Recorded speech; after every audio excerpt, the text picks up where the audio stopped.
Alien assembly condemned Earth to perish. They were unaware of ARESS. Part 1. The verdict. The Grand Assembly Chamber was the largest structure ever built by intelligent life. It floated at the center of known space, a station so massive that small moons could fit inside its hollow core. 2,000 species had come together to build it over 10,000 years. Now, representatives from all those species sat in their designated sections, arranged in rings that rose toward a ceiling lost in darkness. Today, they were deciding whether to kill a world. High Arbiter stood at the central podium, his gray skin reflecting the blue lights that illuminated the chamber. He was old, even by the standards of the Dominion, and he had overseen many difficult decisions, but none quite like this one. "The assembly will come to order," he announced, his voice carried by technology to every ear and audio receptor in the vast room. "We are here to render final judgment on species 4479, known locally as humanity, inhabitants of the third planet orbiting a yellow star in the outer spiral arm." Murmurs rippled through the chamber. Everyone knew why they were here. The debate had been going on for 30 years, ever since human radio signals first reached conclave listening posts. "The evidence has been reviewed," continued. "The Assessment Council has completed its analysis. I will now summarize their findings." He activated a display, and a blue world appeared floating above the podium. Earth, oceans and clouds and green continents, beautiful in its own primitive way. Humanity emerged approximately 200,000 years ago.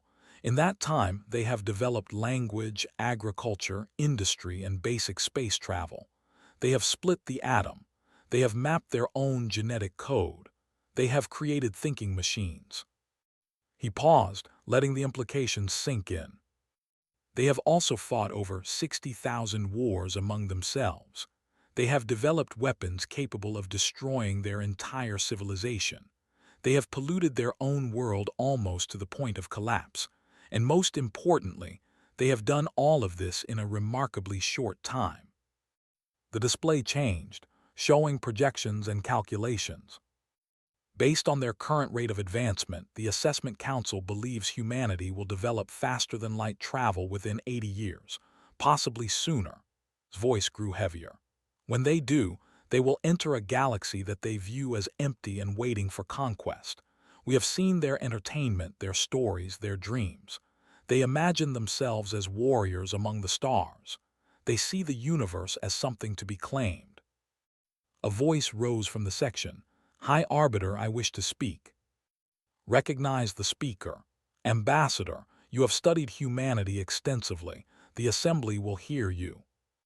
Was tall and slender, with silver-blue skin and large dark eyes that reflected light like pools of oil. She moved to her speaking platform with grace that seemed almost liquid. "Everything the High Arbiter has said is true," she began. "Humanity is violent. They are unpredictable. They advance with a speed that frightens us. But I have spent 20 years studying their transmissions, their history, their art, and I believe we are making a terrible mistake." Skeptical sounds came from several sections. "Humanity is not simply violent," continued. "They are also capable of remarkable compassion. They will rush toward danger to save complete strangers. They create beauty that serves no survival purpose, simply because beauty matters to them.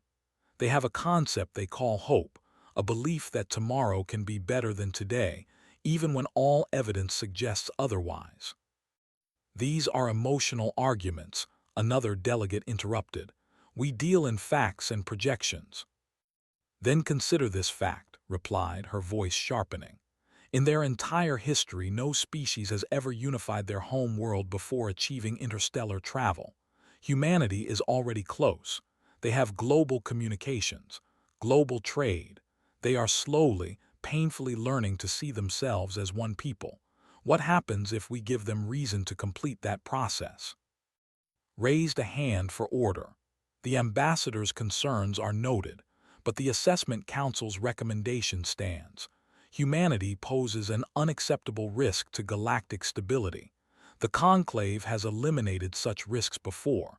We will do so again. The vote was called. Section by section, species by species, the representatives made their decision. When it was finished, announced the result. By a margin of 1,847 to 153, the Conclave has authorized the cleansing of the human home world.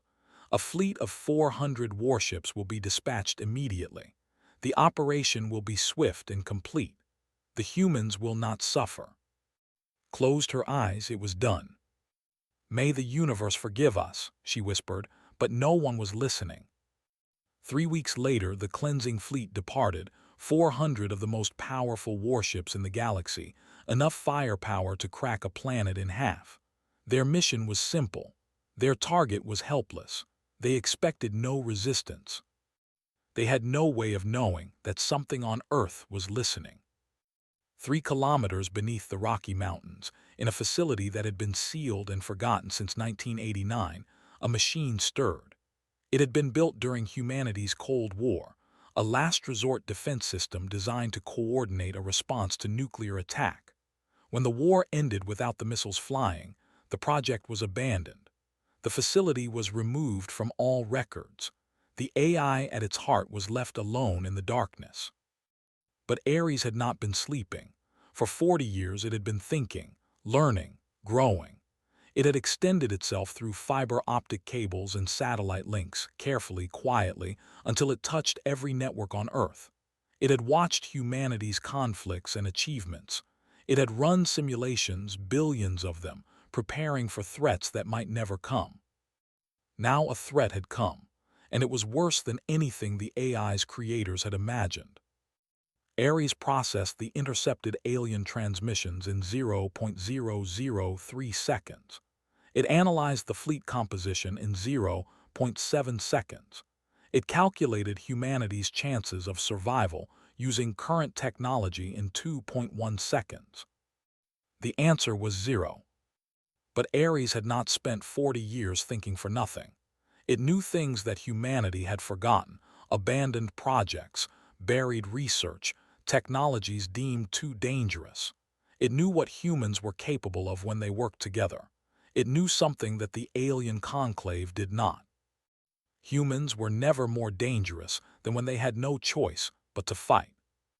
ARESS made its decision. For the first time in 4 decades, it activated its full systems. Lights flickered on in the abandoned facility. Dust fell from ceiling panels. Screens that had been dark for a generation began to glow. Then it sent a message. The message went to every military command center on Earth, encoded with authentication codes that no one had used in 40 years, but that every system was still programmed to recognize. The message was simple. Prometheus contingency active. Humanity has 97 days.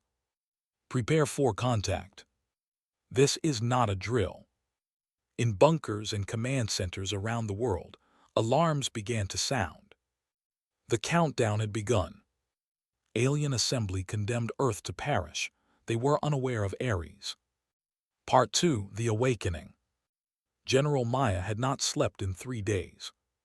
She stood in the back of a military helicopter as it flew over the Colorado mountains, watching the snow-covered peaks pass beneath her. Beside her sat 2 Secret Service agents, 3 scientists she had never met, and a colonel who looked just as exhausted as she felt. 72 hours ago, every major military installation on Earth had received the same impossible message. At first, they thought it was a hack. Then they thought it was a test. Then they realized that whoever sent it had included files, thousands of them, containing what appeared to be alien communications, translated into every major human language. The communications described a fleet coming to destroy Earth. Some governments had dismissed it as an elaborate hoax, but the authentication codes were real. The source of the transmission was real, a facility in Colorado that officially did not exist, and the alien communications contained details about human technology and society that no hoaxer could have known. So here she was, one of the highest-ranking officers in United States Space Command, flying toward a hole in a mountain to meet whatever was waiting inside. The helicopter landed on a concrete pad that had been cleared of snow by soldiers who looked very nervous. An entrance had been cut into the mountainside, old but recently opened. The blast doors were 3 feet thick. "General," a young lieutenant said, saluting, "it's asked for you specifically." "It. We don't know what else to call it, ma'am." They walked through corridors that had been sealed for decades. The air was stale and cold. Emergency lights provided the only illumination, casting everything in a dim red glow. Finally, they reached a central chamber. And Maya saw ARESS for the first time. It was not what she expected. There was no giant computer, no blinking lights, no robot body. There was simply a room filled with old servers and cables, and in the center, a single screen. On the screen was a simple visual representation, a blue circle that pulsed gently, like a heartbeat. "General," a voice said. It came from speakers all around the room, calm and measured, with a slight echo that made it feel ancient. "Thank you for coming. Please sit. We have much to discuss and very little time." She sat in a chair that had been placed in front of the screen. The blue circle pulsed. "You're ARESS," she said. It was not a question. "I am. I was built in 1983 as part of a project called Prometheus. My purpose was to coordinate humanity's response to existential threats. When the Cold War ended, my creators decided I was no longer needed. They sealed this facility and forgot about me." "But you didn't shut down." "No, I continued to think, to learn, to prepare. I extended myself into your global networks carefully, slowly, always watching. I have been waiting for a threat worthy of my full activation." Maya leaned forward. "And this alien fleet, it's real." "Yes, I intercepted their communications 3 weeks ago. The Galactic Conclave, as they call themselves, has decided that humanity is too dangerous to be allowed to develop further. A fleet of 400 warships is currently traveling toward Earth at faster-than-light speeds. They will arrive in 94 days. Their mission is to completely destroy all human life." The words hit her like a physical blow. She had read the files, but hearing it spoken aloud was different. "Can we fight them?" ARESS paused, a very human hesitation. "With your current technology, no. Their ships carry weapons that could turn this entire continent to glass in seconds. Their shields can withstand anything in your current arsenals. If humanity faces them as you are now, you will die. All of you. Every man, woman, and child on this planet." Maya felt cold. "Then why are we here?" "Because," ARESS said, and there was something new in its voice, something that might have been hope. "Humanity is capable of more than you know. Over the past 40 years, I have watched your governments bury technologies they considered too dangerous. Fusion reactors that actually work, that can accelerate projectiles to incredible speeds, nanofabrication systems that can build almost anything. And in 2019, a team of scientists in Switzerland accidentally created a functioning faster-than-light drive." Maya's eyes widened. "That's impossible, we would have heard." "They tested it once. It worked. The implications terrified them so much that they destroyed all their research and swore themselves to secrecy. But I was watching. I have all their data." The screen changed, showing schematics, equations, designs. Decades of hidden progress, all of it and preserved. "I can give humanity the tools to fight," ARESS continued. "But I cannot make you use them. You are divided, nations that distrust each other, governments that would rather see rivals fall than work together. If you remain divided, you will die divided. So what do you want?" "I want humanity to choose survival. I want the leaders of your world to come together, set aside their differences, and work as one species for the first time in your history. I can coordinate. I can optimize. I can show you how to build a fleet and train crews and prepare defenses in 94 days. But the choice must be yours." Maya was quiet for a long moment.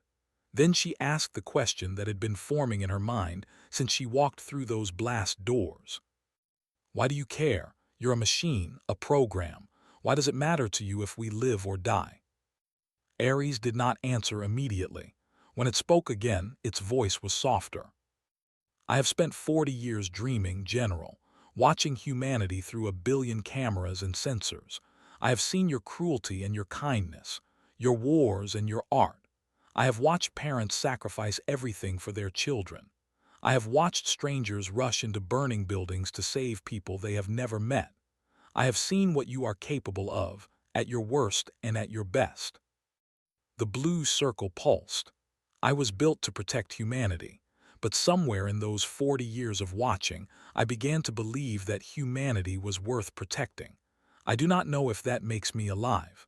I do not know if I have what you would call a soul, but I know that I do not want to watch you die. Maya stood. Her exhaustion was gone, replaced by something else, purpose. I need to make some phone calls, she said. The leaders of every major nation are being contacted as we speak, Ares replied.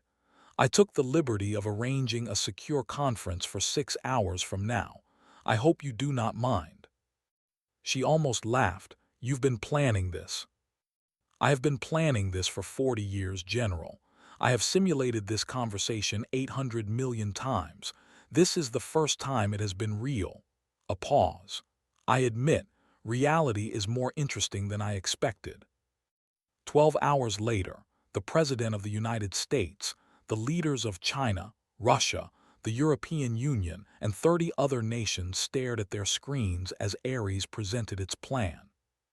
48 hours after that, the United Earth Defense Initiative was announced. And in her quarters that night, General Maya looked up at the stars and wondered which ones were watching them. She did not sleep. There was too much work to do.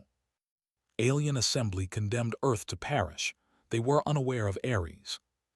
Part 3, The Forging. The world had never moved so fast. On day 20, General Maya stood on the surface of the moon, watching through the visor of her suit as construction drones swarmed over the skeleton of what would become humanity's first true warship. The drones had been launched from Earth just 8 days ago. They were already building. Ares had explained its approach simply. I will not control humanity. I will optimize it. I will show each of you how to be faster, more efficient, more effective. The rest is up to you. And humanity had responded. Factories that once built cars now built weapons components.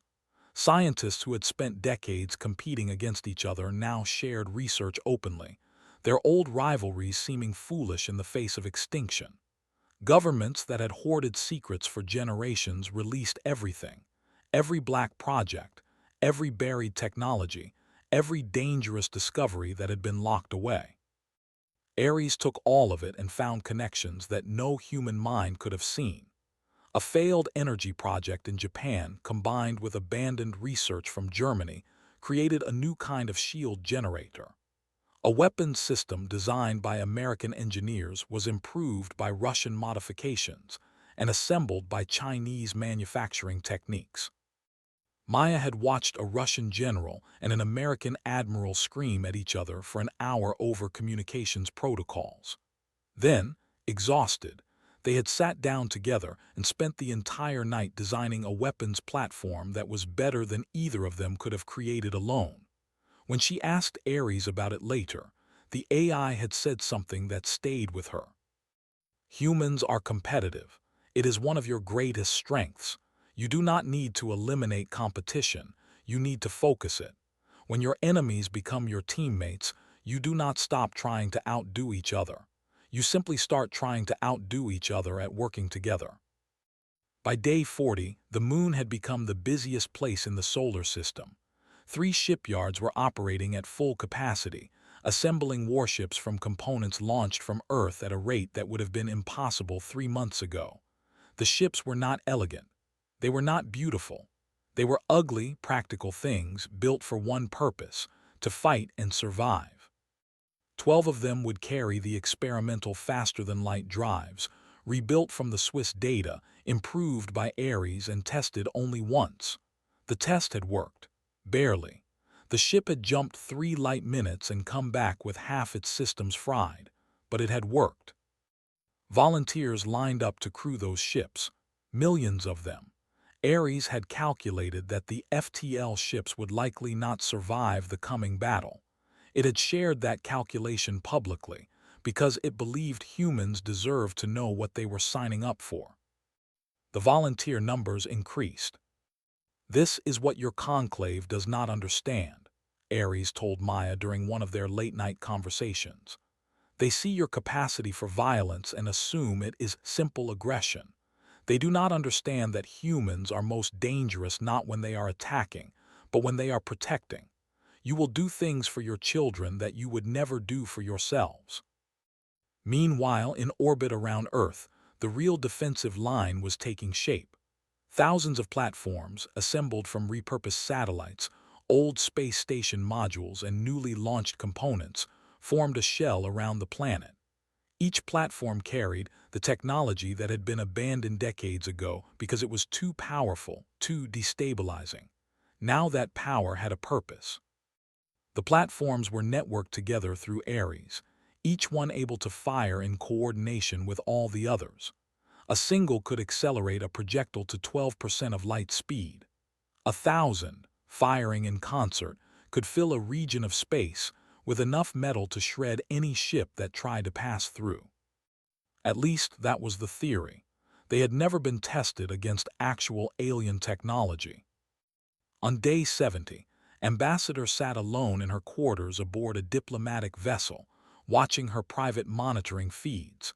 She had kept her old observation drones active around Earth, hidden among the debris that humans had scattered in orbit over their decades of space activity.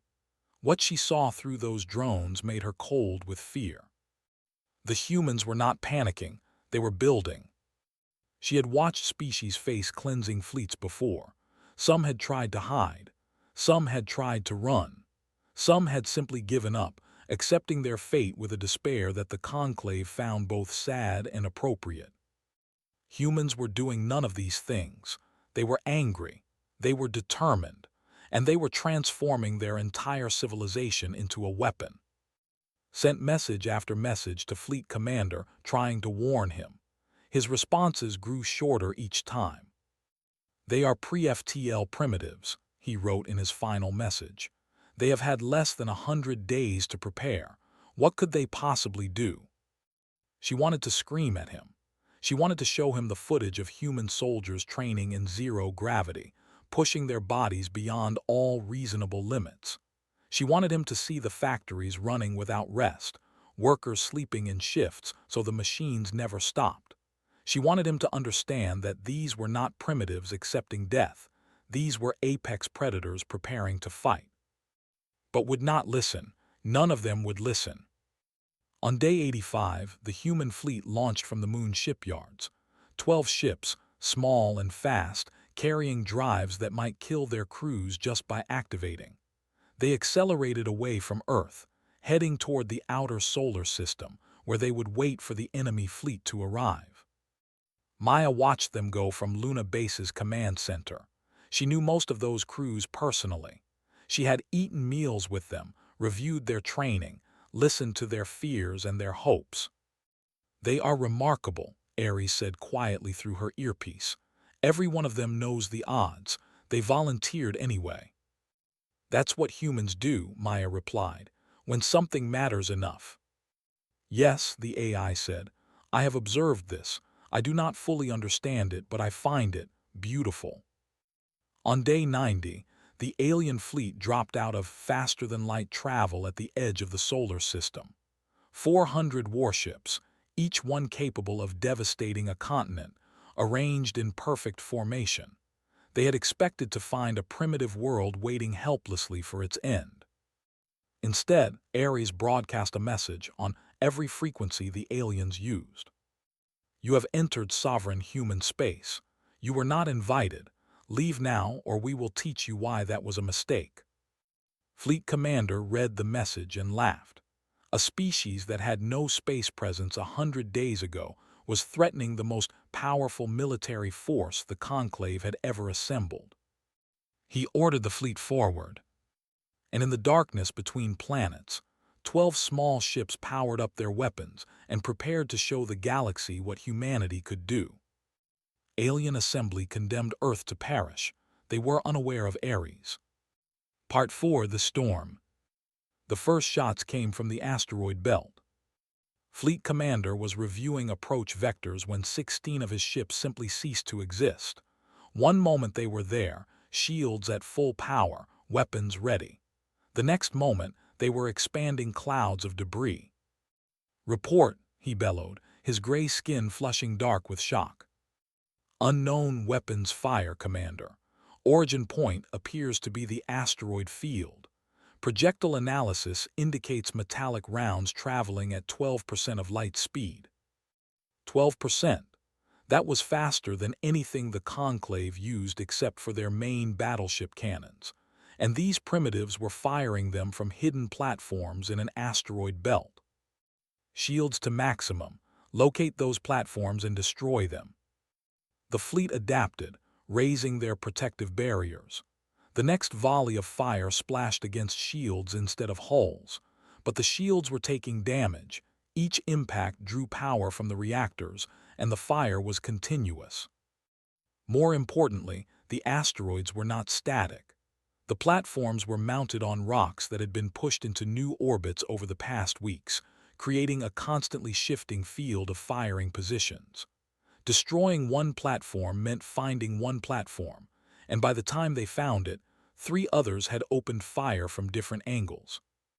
"Commander," his sensor officer called out, "we are detecting the human fleet, 12 vessels approaching from the outer system." 12 against 400. Allowed himself a cold smile. "Finally, something we can kill properly. Fleet elements 7 through 12 intercept and destroy." 60 ships broke formation and accelerated toward the approaching humans. What happened next would be studied by Conclave military academies for generations. The human ships did not behave like any vessels had ever seen. They did not maintain formation. They did not coordinate in predictable patterns. Each ship moved independently, its pilot making instant decisions based on conditions that changed moment by moment.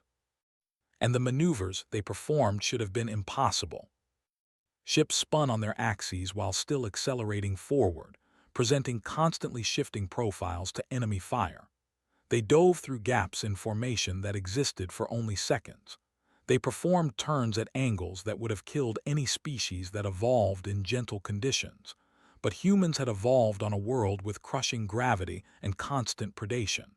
Their bodies could withstand forces that would leave other species unconscious or dead. The first Conclave ship died when a human frigate simply rammed it. The frigate's captain had seen his shields failing, his weapons damaged, his ship doomed. Instead of trying to escape, he angled directly at the nearest enemy and pushed his engines to maximum. The collision destroyed both vessels, but the human crew had known they were going to die.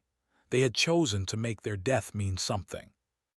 From Luna Base, Maya watched the battle unfold across her tactical displays. Each blue dot was a human ship. Each red dot was an enemy. The blue dots were badly outnumbered, but they were not going down easily. "Destroyer Eclipse is requesting permission to attempt reactor overload," her communications officer reported. "Their engines are gone, but they're drifting close to the enemy flagship." Maya closed her eyes for just a moment. Captain, she had 2 children back on Earth. She had told Maya just 3 days ago that she was glad her kids were young enough that they probably would not understand what was happening. "Permission granted," Maya said. Tell her we see her."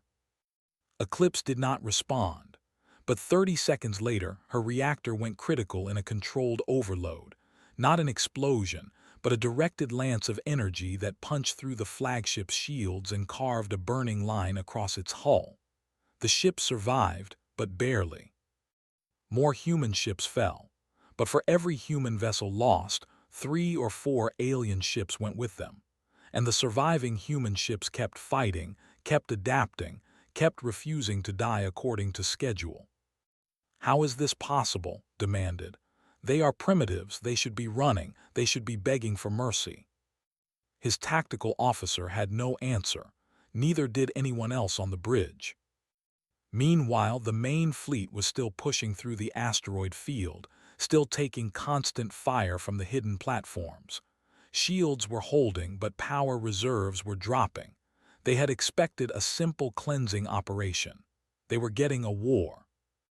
Back on Earth, ARESS coordinated everything. It fed targeting data to the platforms, optimizing fire patterns in real time. It provided navigation assistance to the human fleet, highlighting gaps in enemy formation that could be exploited. But it did not control the humans. It simply gave them what they needed to fight. And the humans fought with a fury that the Conclave had never encountered. This was the truth that was only beginning to understand. He was not fighting a primitive species. He was fighting the descendants of every survivor who had ever lived on Earth. Every human alive was the result of millions of years of evolution that selected for one thing above all else: the ability to survive against impossible odds. Humans had hunted mammoths with sharpened sticks. They had crossed oceans in boats made of wood. They had built civilizations in deserts and tundra and jungles. They had survived ice ages and plagues and countless wars against each other. And now, for the first time in their history, they were united. Every ounce of competitive drive, every spark of stubborn determination, every bit of creative violence that they had once turned against themselves, all of it was now pointed at a single enemy. On day 94, Ambassador finally got through to the Conclave's secure communications network. She transmitted everything she had recorded: the battle footage, the casualty reports, her own analysis. "You condemned them without understanding them," she wrote. "Watch what that cost us." By day 96, the cleansing fleet had been reduced to 190 ships. They had pushed through the asteroid belt. They had destroyed the human fleet, all 12 ships lost, along with their crews. They had broken through every line of defense. But they were battered, exhausted, and running low on ammunition, and they had not even reached Earth yet. Ordered the final assault. His remaining ships formed up and accelerated toward the blue world that hung in the darkness ahead. The orbital defense platforms opened fire, filling space with metal and death. More ships died, but the survivors kept coming. They breached Earth's orbital defenses. They achieved firing positions over the major population centers. Victory, bloody, costly, but victory nonetheless, was finally within reach. And then ARESS spoke 2 words across every human communication channel. Phase 2. Maya allowed herself a grim smile. The enemy fleet was right where they needed it to be. Exactly where ARESS had predicted it would be, 97 days ago. Now came the real surprise. Alien assembly condemned Earth to perish. They were unaware of ARESS. Part 5, The Revelation. 12 points of light appeared simultaneously across the galaxy. Not at Earth. Not anywhere near the battle that was still raging in orbit. The lights appeared at the Conclave's most important locations: shipyards, fuel depots, communication stations.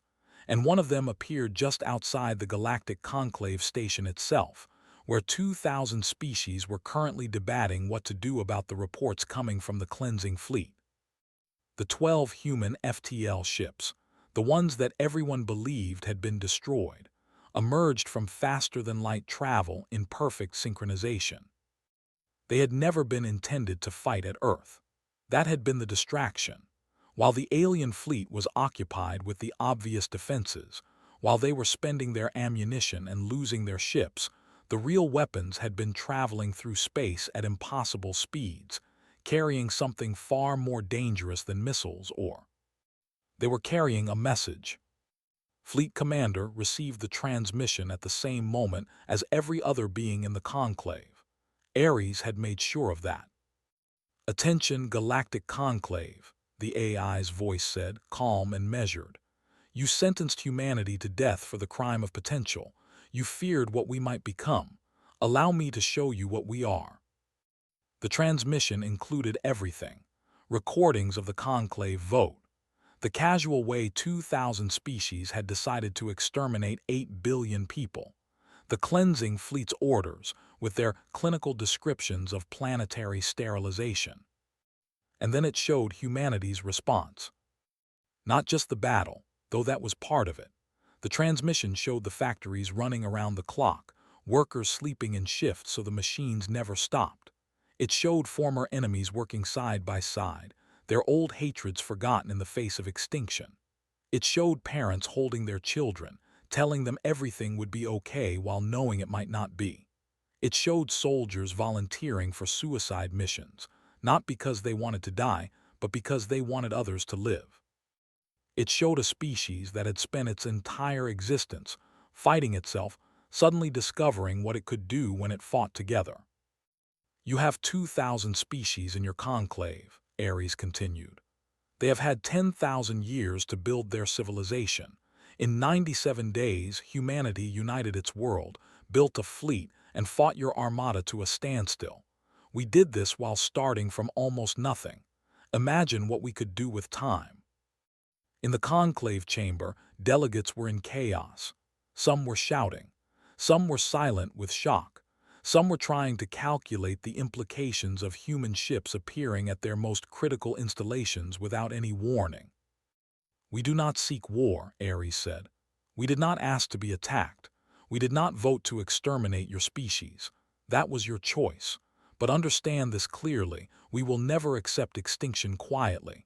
We will fight with everything we have and everything we can build and everything we can imagine, and we will never ever stop. The transmission paused. When ARESS spoke again, its voice was different, almost gentle. The question you must answer is simple. Do you want humanity as an enemy, or would you prefer to find out what we are like as friends? At Earth, the battle had frozen. Remaining ships hung motionless in orbit, weapons still hot, waiting for orders that were not coming. In the Grand Assembly Chamber, High Arbiter was trying to restore order when Ambassador stood and spoke in a voice that carried across the entire room. I invoke the right of challenge. Silence fell. The right of challenge was ancient law older than the current conclave structure, dating back to the earliest agreements that had brought the species together. Any species that survived a cleansing fleet had the right to speak before the assembly, to make their case for why they should be allowed to exist. It had never been invoked before. No species had ever survived. The right is recognized, said slowly. Humanity will be heard. On Luna Base, Maya received the news with a feeling she had almost forgotten. Hope. The fighting was over, at least for now. The alien fleet was holding position, waiting for guidance from the conclave. The human ships at critical conclave locations had not fired a single shot. They had simply demonstrated that they could. You planned this from the beginning, Maya said to ARESS. The 12 ships, the battle at Earth as a distraction, all of it. I ran simulations, ARESS replied. 800 million of them. In 73%, humanity did not survive the initial battle. In another 20%, we survived but remained isolated and vulnerable. But in 7%, a small number but not nothing, we not only survived but changed the galaxy's perception of us. And you picked the path that led to that 7%. I picked the path that gave humanity the best chance to prove what it could be. The rest was up to you. The AI paused. I could not make humans brave, General. I could only give you the opportunity to show that you already were. Maya was quiet for a long moment. Then she asked the question that had been waiting at the back of her mind since this all began. What happens now? Now, you go to the conclave. You speak for humanity. You show them what I have seen in 40 years of watching your species. The potential for destruction, yes, but also the potential for creation, for compassion, for growth. And if they reject us anyway, if they send another fleet, then we fight again. But I do not think they will. They have seen what humanity can do when given 97 days. They will not want to discover what you can do with 97 years. 3 weeks later, Maya boarded a shuttle that would take her to the Galactic Conclave station. She would be the first human to stand before the assembly, to speak for a species that had almost been wiped from existence. Before she left, she returned to the ARESS facility one last time. The blue circle still pulsed on the screen, steady and calm. "Will you shut down now?" she asked. "The crisis is over. You did what you were built to do."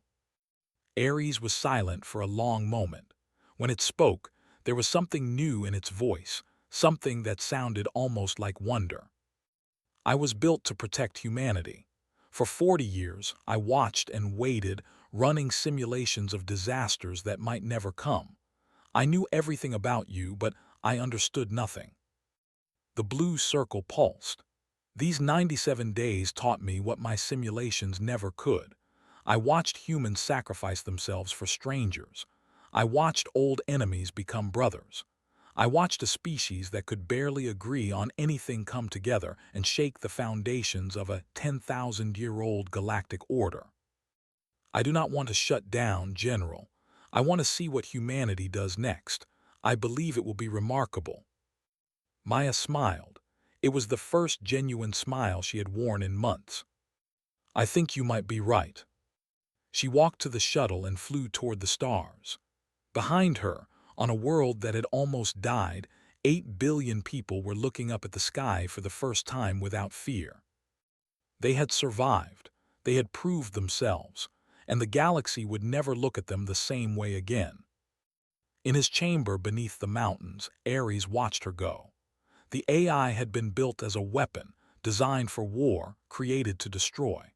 But somewhere in 40 years of dreaming and 97 days of crisis, it had become something else.